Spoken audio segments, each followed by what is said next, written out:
Test, test, test.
Do you think we're going to have any more show up?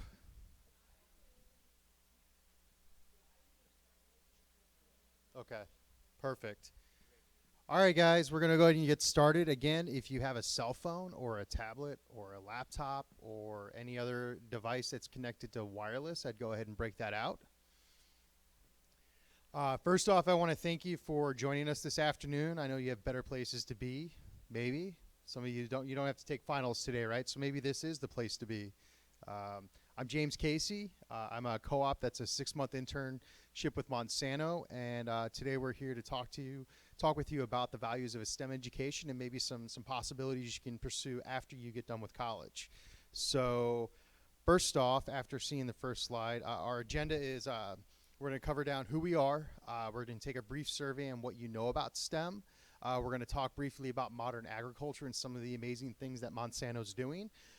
We're each going to share our individual perspectives about life and education, and then we're going to wrap up with a couple of questions in a survey. So to lead off, as you can see, we all represent many universities across the country, as well as different disciplines within STEM and IT specifically. Got some computer science and computer engineers, and some of us that are getting business degrees that are focused on IT. And so to start off with, would you please, you can go to the Francis Howell North Guidance Counselor page, and it has this link as well as the survey link that we're going to have you go on, or you can just type it in. It's real easy. I'm going to get a show of hands when everybody's navigated to that link.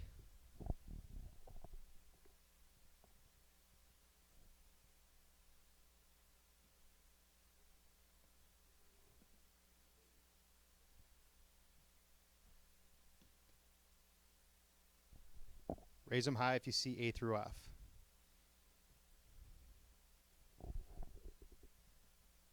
Got a lot over here. How about over here? You guys having difficulty getting to the page?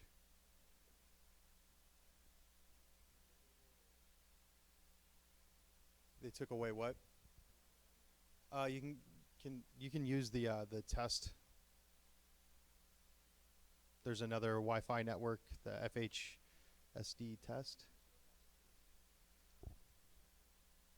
Good now?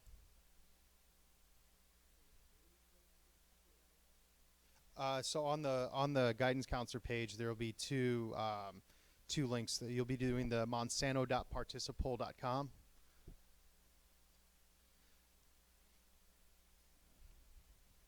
Okay, are we good?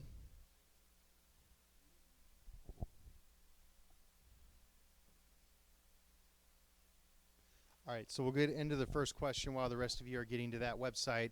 So the first question, I'm sure you've been asked this quite a bit already, especially if you're getting close to graduation. What field are you interested in pursuing your college degree in? So we have the option of the STEM fields up top, business, accountings, and economics, arts, other, or just haven't decided yet.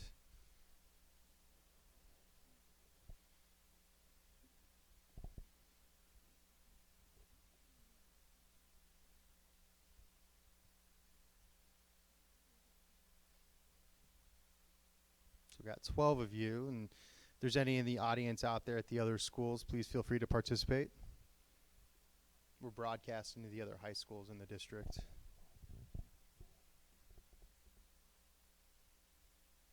Everybody giving a response that wants to? All right. So there's our breakdown right here. 53% of you are definitely in the right room then if you want to hear a little bit more about what you can do with the science, math, or engineering degree.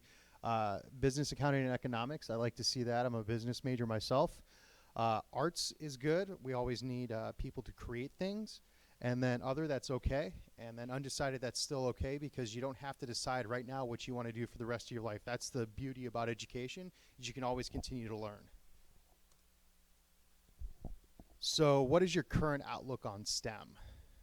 And I think letter E is my favorite response, but kind of have an idea of what it is. So are you very positive, neutral, negative, or is it a type of music?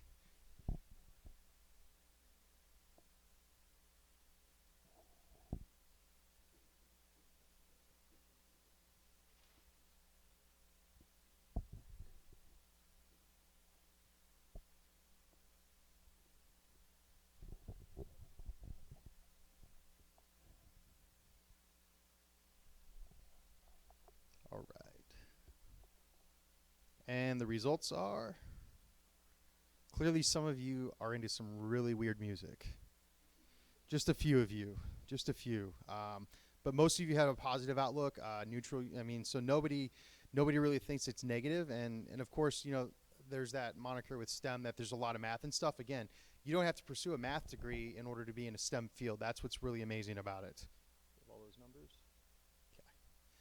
And the final question is, do you feel like you're well informed enough to make the right career choice? And most of you are juniors or sophomores, and so saying no is okay. Again, I'm 33 and I still don't have an idea what I'm doing.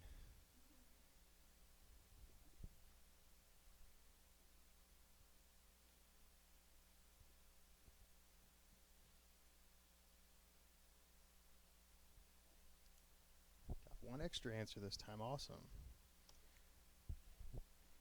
All right, D, so we have a tie between maybe and I really don't know, and that's okay. What's good is you can start pursuing the different options that are out there, and hopefully some of the things that we talk about today will help drive you in a direction that you might be interested in. Again, you don't have to make a decision right now. You don't have to make a decision in 5 years from now. That's again, the beauty of education is you can always continue to learn. So who has an idea of what agriculture is in the agriculture industry? Just give me some ideas. Just throw them on out. What do you think people who work in agriculture do? Farm? What else? Plant crops, harvest them, sell them. So that's the most visible part of agriculture that most people see. So again, most people envision that those that work in agriculture go out to the fields, they plant their seeds, they nurture them, and then they go out and harvest them in the appropriate time of the year. What actually goes behind agriculture now is there's a lot of science, a lot of data, a lot of analytics. There's a lot of automation that's going behind it. One of my colleagues is going to discuss how Monsanto's driving a new force out there to be able to go out and run equipment without having drivers in it that will follow behind the main vehicle. So that's a pretty cool thing. And then there's a lot of understanding the numbers and the numbers behind how farmers are getting the best yields and how they're able to use the best technology to get the best yields. So with that, I'd like to bring up my colleague Pratik, who's going to discuss some of the values of a STEM education and then his personal story. Well, good afternoon, guys. So I'm Pratik. I'm pursuing my master's in information science and technology at Missouri S&T Rolla. Shedding some light on the value of a STEM education. As you can see, you have a variety of exciting career paths, a high demand in the job market, long-term career prospects, and you can make a change.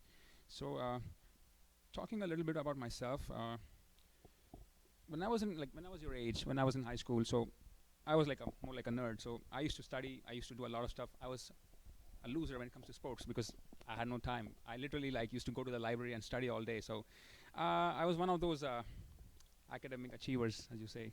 So what used to motivate me is that challenge was something that kind of used to drive me. Areas like mathematics, computer programming was something that I was interested in. So I used to spend hours outside school. I used to go beyond my curriculum and figure out certain solutions to problems like mathematics, say, type of computer program or whatnot. So doing these things kind of strengthened my interest in these areas, and after spending months and months of effort and time, I kind of got comfortable with these areas, and then I started to enjoy working with people and trying to figure out solutions to different problems. So after that, then I decided to pursue a career in STEM. So I decided to pursue a bachelor's degree in computer science and engineering. So this was the part of my life where a new chapter began. So I spent 4 years trying to understand how to build complex software, gain new knowledge, acquire new skills. We were also encouraged to apply these skills in a business environment and try to solve organizational issues instead of building software. So this is when I kind of figured that working in IT is something that bridges technical knowledge and the business environment, where you can generate tangible value by working with people from different areas. So talking about what I do for Monsanto, so I'm a business analyst co-op, also referred to as a BA. So if you see this figure right here, so this is the list of activities a BA normally does. This is not an exhaustive list though. There's so many things that we do beyond this. So to summarize what I do, it's kind of like we plan, we do, we check, and we act. So if I try to link this figure right here with what I do at Monsanto, so I would start off by saying that I do two things primarily. The first thing is we refer to it as business process automation. So think about this: there's a computer right here. There's a guy sitting right next to it. Instead of him typing all day trying to enter values in the system, which is like time consuming, it's kind of highly probable that he might make a mistake and cause problem for the company. So what we do is we automate that part. So we do this every day, and we just now what we do is instead of a person sitting and doing all these things, he just keeps an eye on it. Like if anything is going wrong, he'll just fix it, and we just leave it for the computer to take care of it. So after that, to talk about what I did last month, we automated like 750 manual steps. So what happens is now these things used to take like 2 weeks every month. Now it takes like 2 hours to finish the whole thing. So it's like a benefit that we get in the long run. So that's one of the things I do. The second thing that I do is called business process validation. So what I do there is that the systems that we use where we do our business, we try to keep them up and running 24/7. So if anything goes wrong, sometimes companies can face penalties and stuff. So it's chaos. So we ensure that those things do not happen in real time. So we test rigorously to make sure all the complex systems that we use do not fail. That's called validation. So this automation and this validation. So the goal of doing all these things is to minimize the input from humans and maximize the company's output.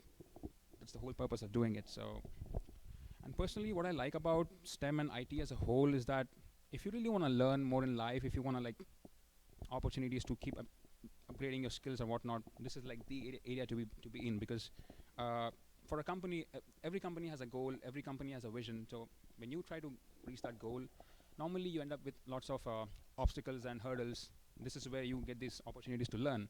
So if you're a curious man, like, this is the place to be. So I'd like to talk. I'd like to hand over the mic to Ankil. He's going to talk about his area. Thanks. Thanks, Pratik. Well, my name is Ankil, and I'm pursuing my master's at University of Missouri, Columbia.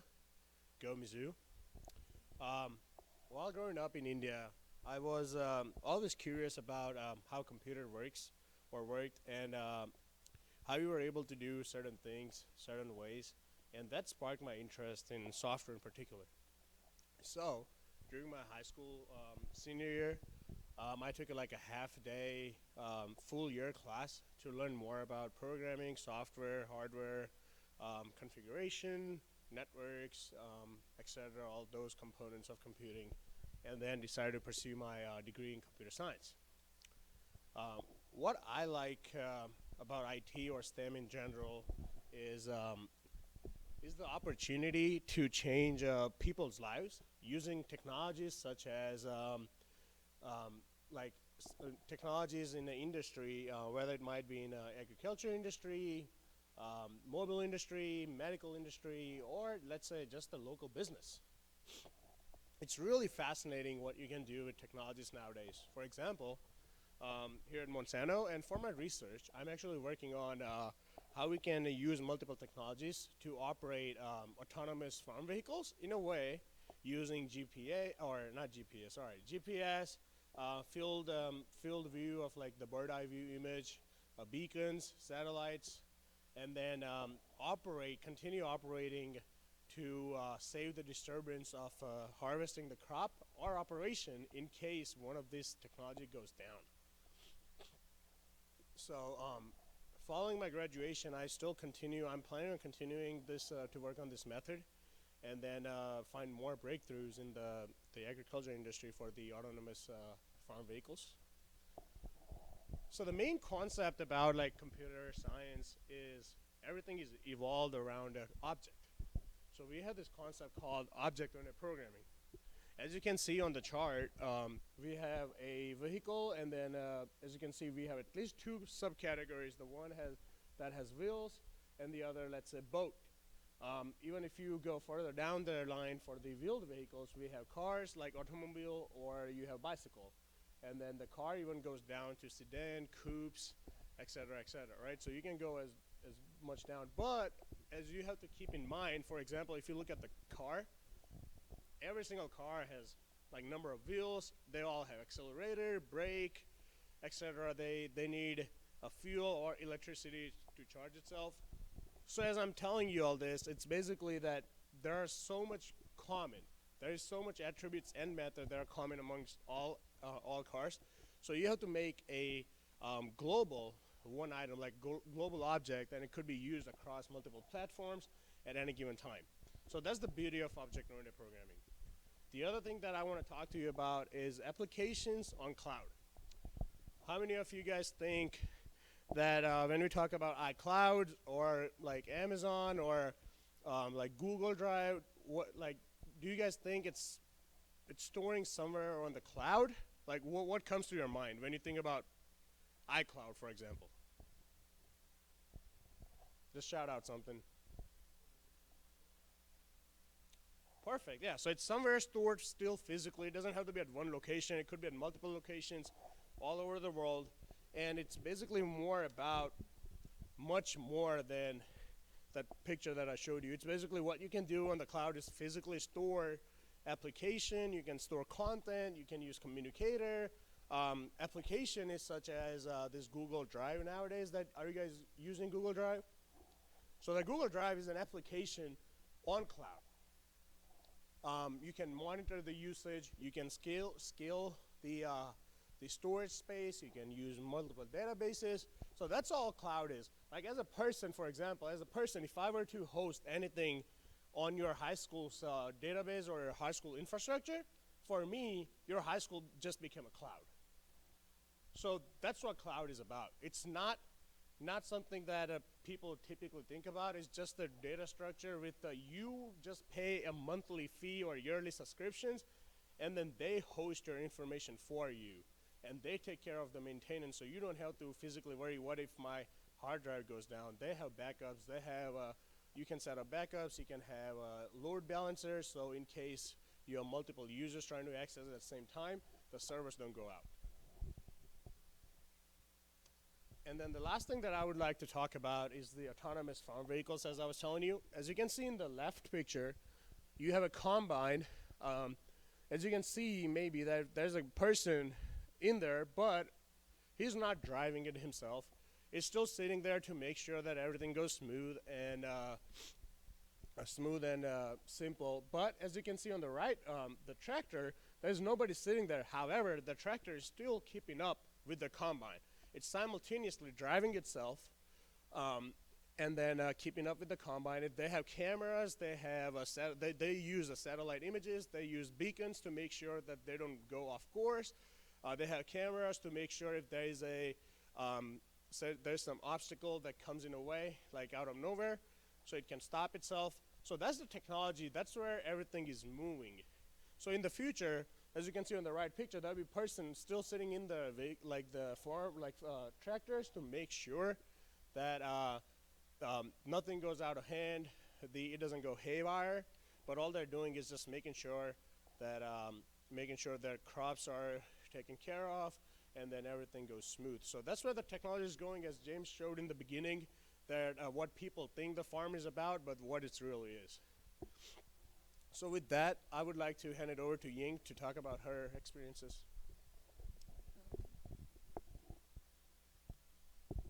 Yeah.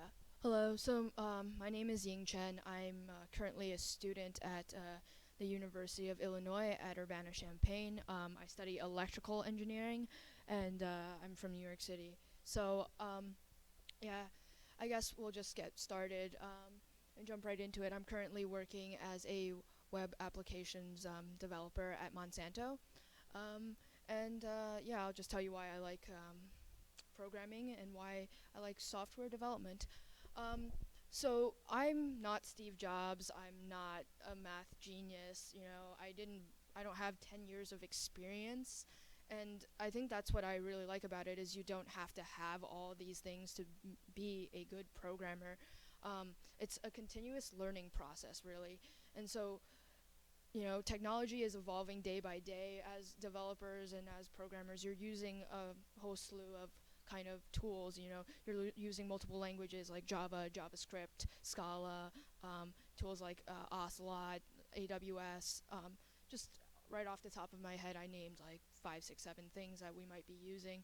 And so, you know, you're not expected to know everything and kind of be able to fix everything. And that's why we work in teams, and that's why we solve problems as a team. And that is very accurate.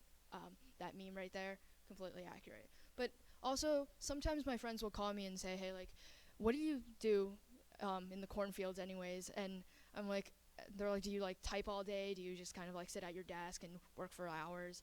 And really, that's not how the way it works. 50% of my time is actually spent in discussions about design, about what is a creative way to solve this problem, how do we make the structure better, how do we, better engineer our endpoints for our APIs. So there's a really there's a design aspect and a very creative and human aspect to programming that a lot of us kind of forget. And I have a really nice example of why design is actually important to programming.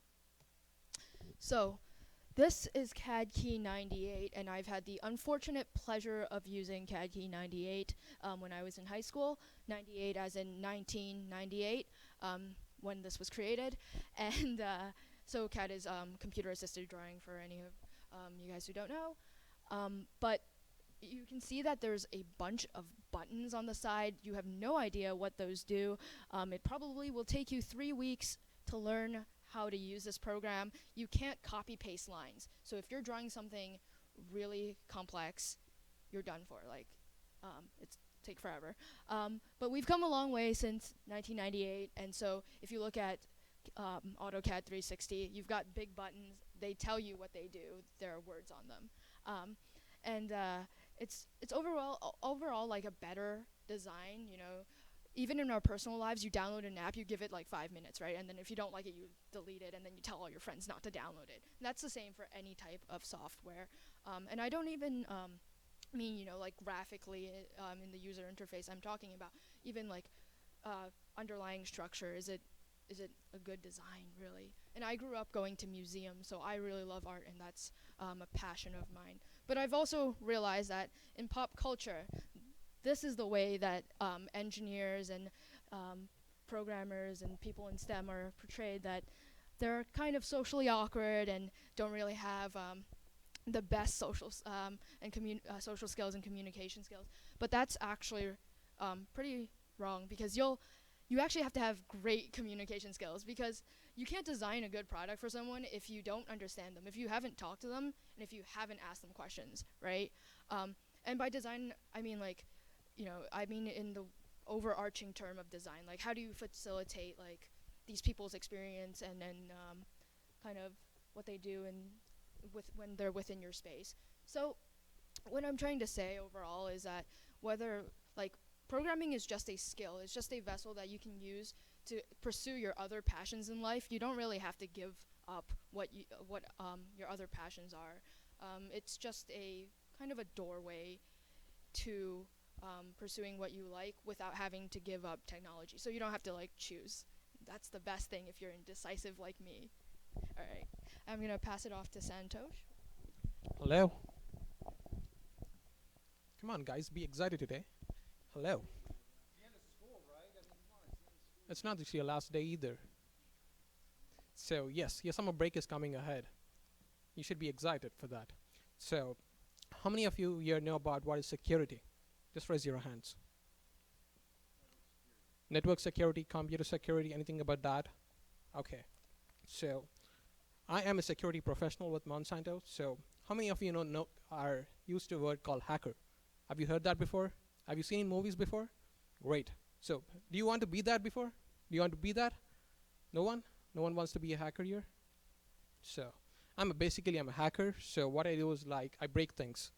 That's a great skill, To be in that skill, what it's required is like, I'll let you know now.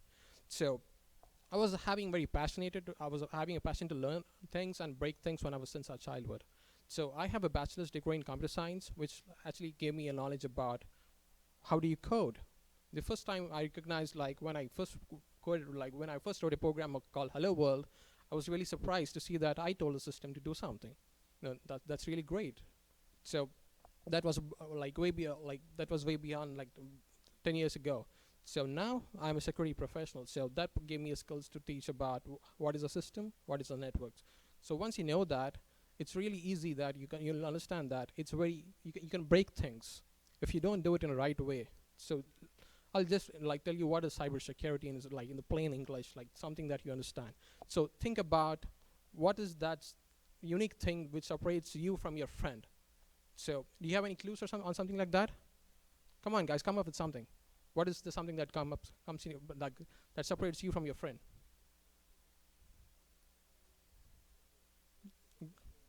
Great, that's your identity, right? You have a name, right? So think about protecting that self, because you're using a lot of applications nowadays and going see you go there, and you sign everything up. Are you being protected on that? You think so? Come on, you have a career here, come here and do wonderful things to make sure that these kind of things are protected. So what I do is like I make sure that my company information is protected.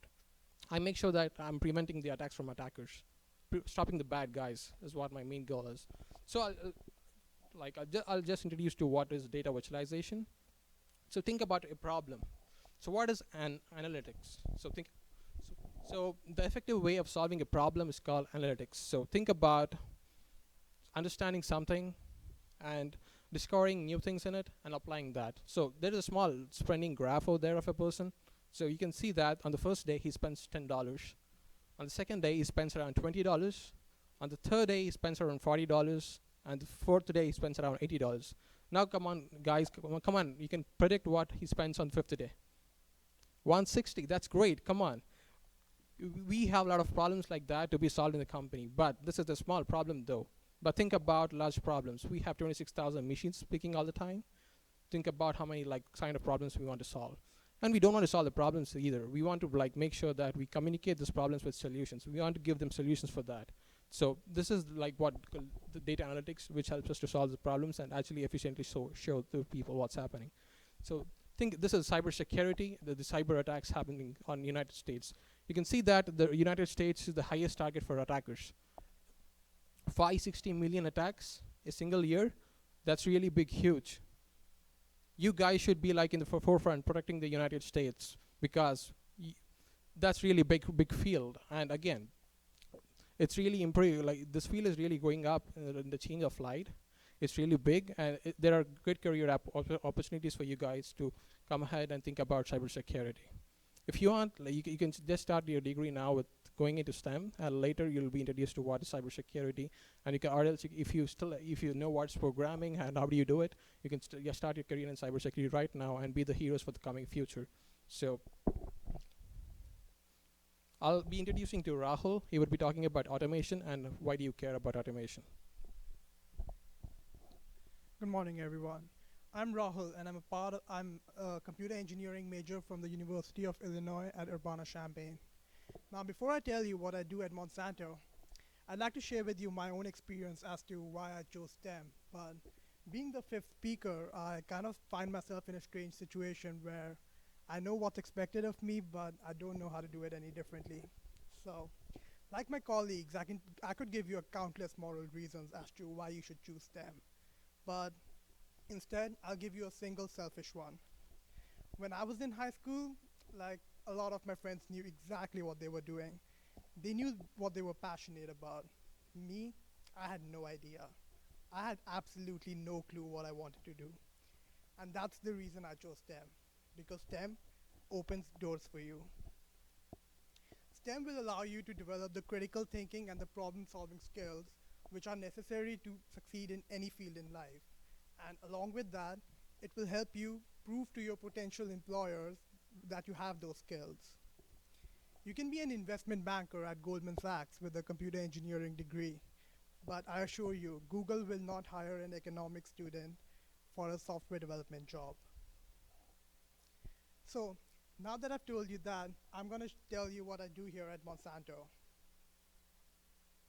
I'm a part of the service automation and monitoring team. Sounds confusing, right? Let me break that down for you. So what I do is I make the computer do things which human beings do not want to do. I make the computer do things which are too expensive for human beings to do.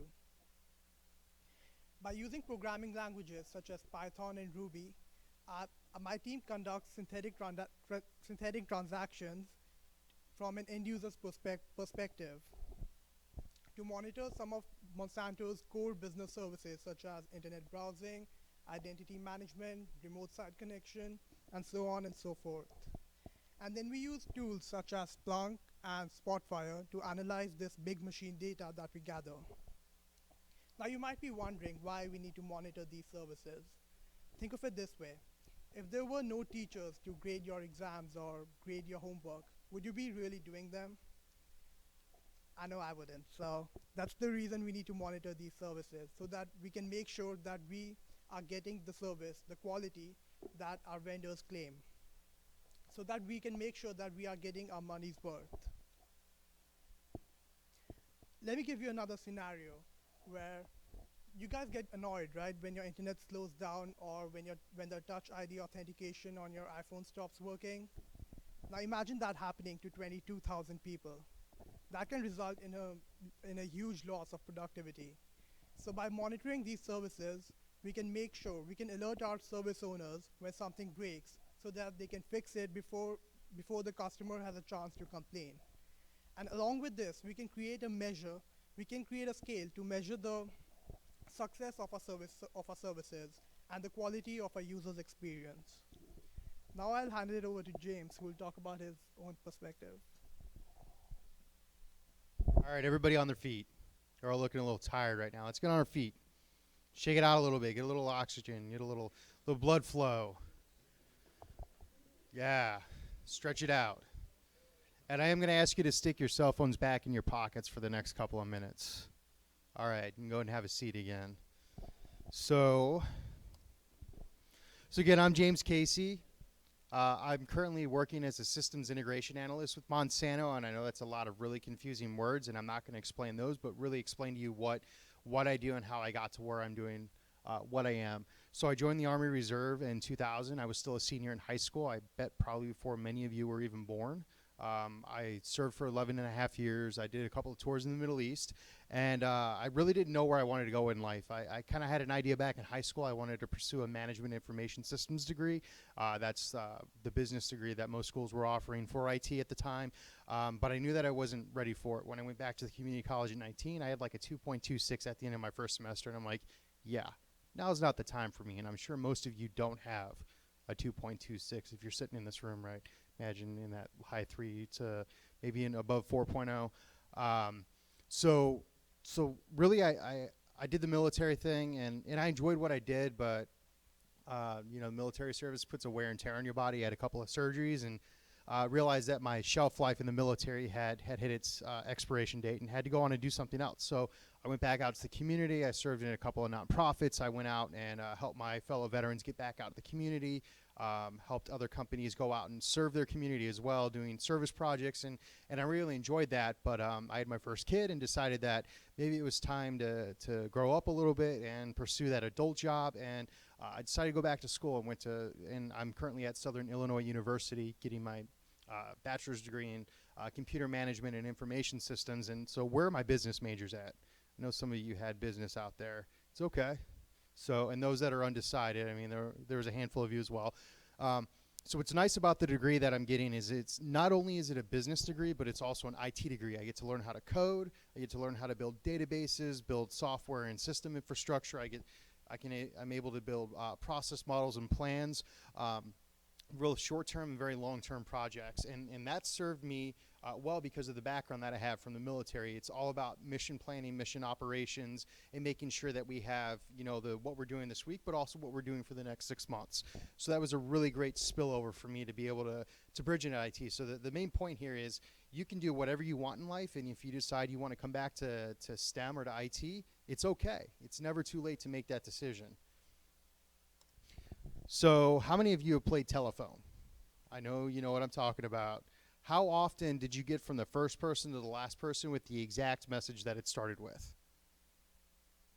0 times, right? It's generally you get at least some little, even if you have the best player, some little thing. Now imagine if you played telephone and then had to come back a week later and relay that same message to somebody. You didn't document any of the conversation that you had. Could you imagine how hard that would be?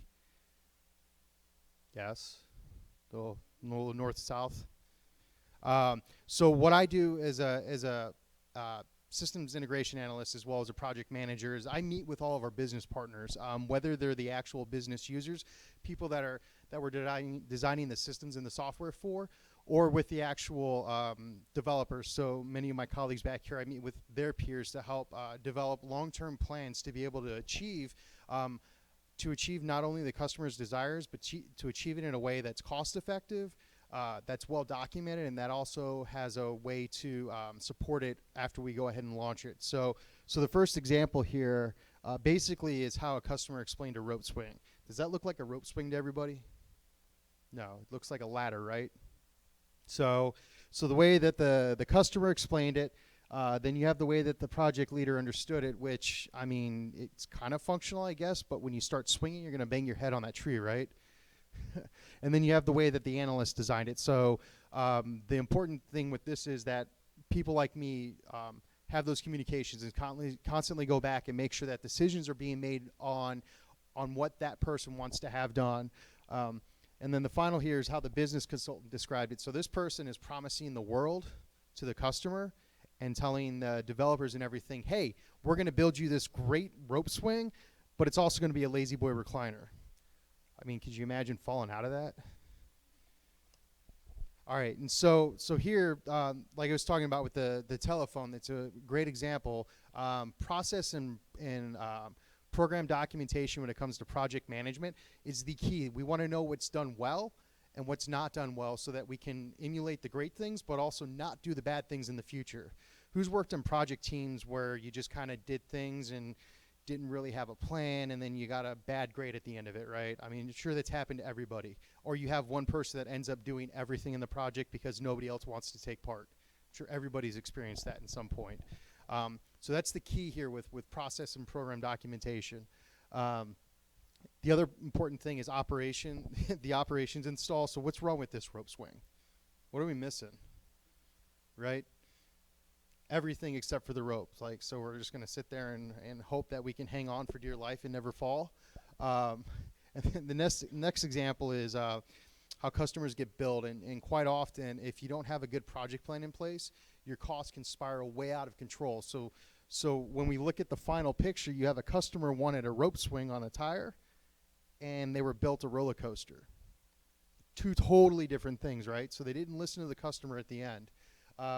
And probably the most important thing outside of documentation is how well you have a support plan in the back end. And so looking at all of these from the beginning to the end, you can see the customer didn't really know what they wanted. They had all the different options, and what the customer really wanted is the end. So it's important with the type of work that I do that I'm customer facing, but I'm also IT facing, which again is where that business degree comes in with the IT focus, that I can talk the talk of the technical stuff, but I'm also able to ask those questions of both the customer as well as the developers. So the main thread that I want to throw out here today is that at the end of the day, it's all about collaborating with people, innovating, and generating value. I know there some level we'll all probably relate to being a nerd in some way, whether we like to code, whether we like math, whether we like some very non-mainstream thing to do. And that's okay, because IT is the wave of the future. If you look at any industry, as they've talked about up here, any industry, you can take the job that we do and pick it up and drop it off in any other market, whether it be working for Google or whether it be working for a financial industry, a bank, working for your city's park and rec department. They all have the type of work that we do in the back end. So we were given some questions populated by the school, and we wanted to go ahead and run through those and then give you guys an opportunity to ask them if you have additional questions. So the ones that I'm going to answer are, did you start out in the field you're in now, and was that your major when you first started college? So I've been in and out of college for 14 years. I'm finally settling down into a degree that I like and a path that I want to go into.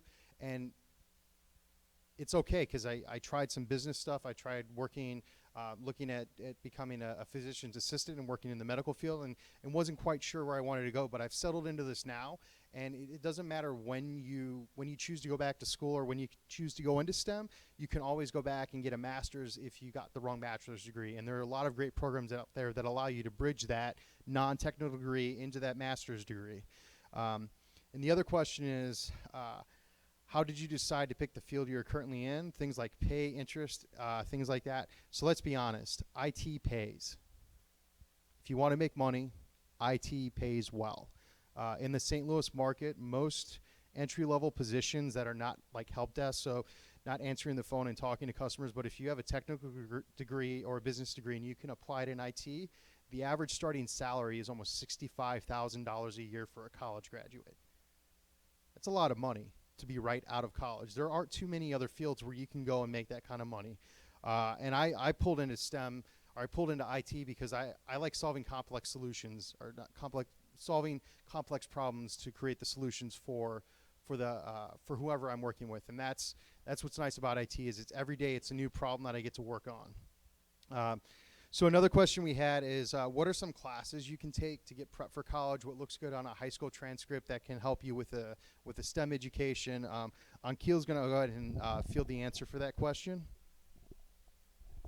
Right. So to answer that, I would suggest that talk to the university or the college that you are thinking about going, because they'll be the better. They'll be able to tell you that how many, and in which which subjects, which which subject they'll accept the credit.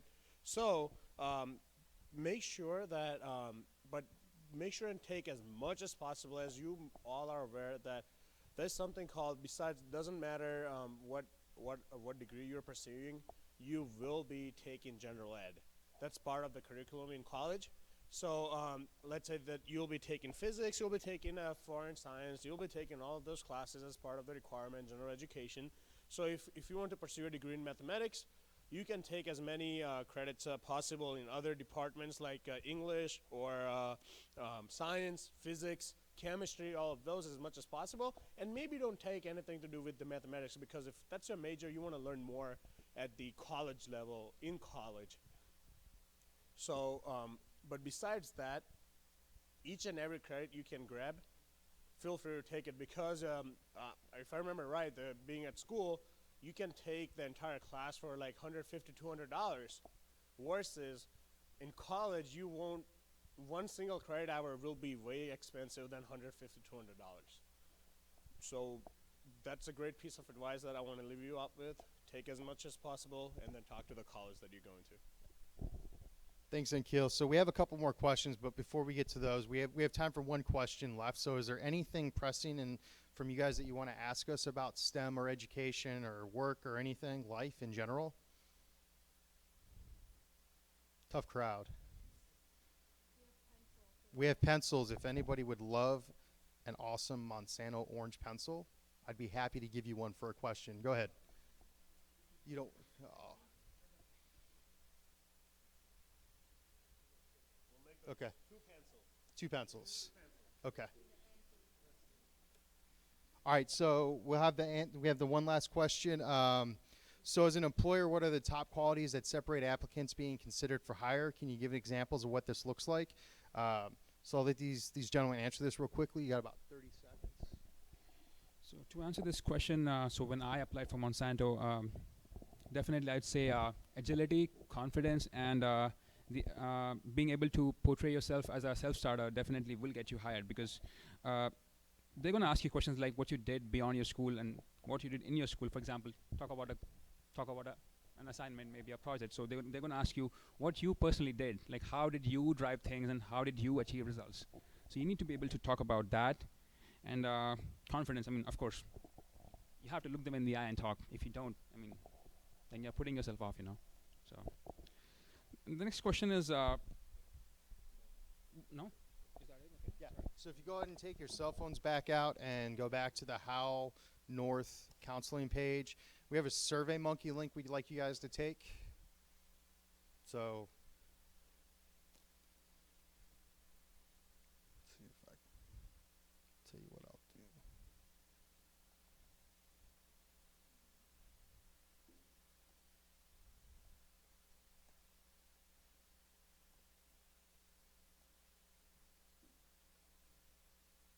Try to make that a little darker for you guys.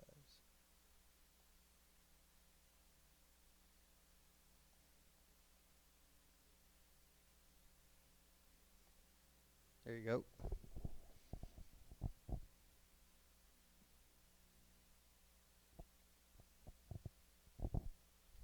So while you're taking that survey, we again want to thank you for your time. I know you had better things you could probably be doing, like hanging out with your friends and not taking finals.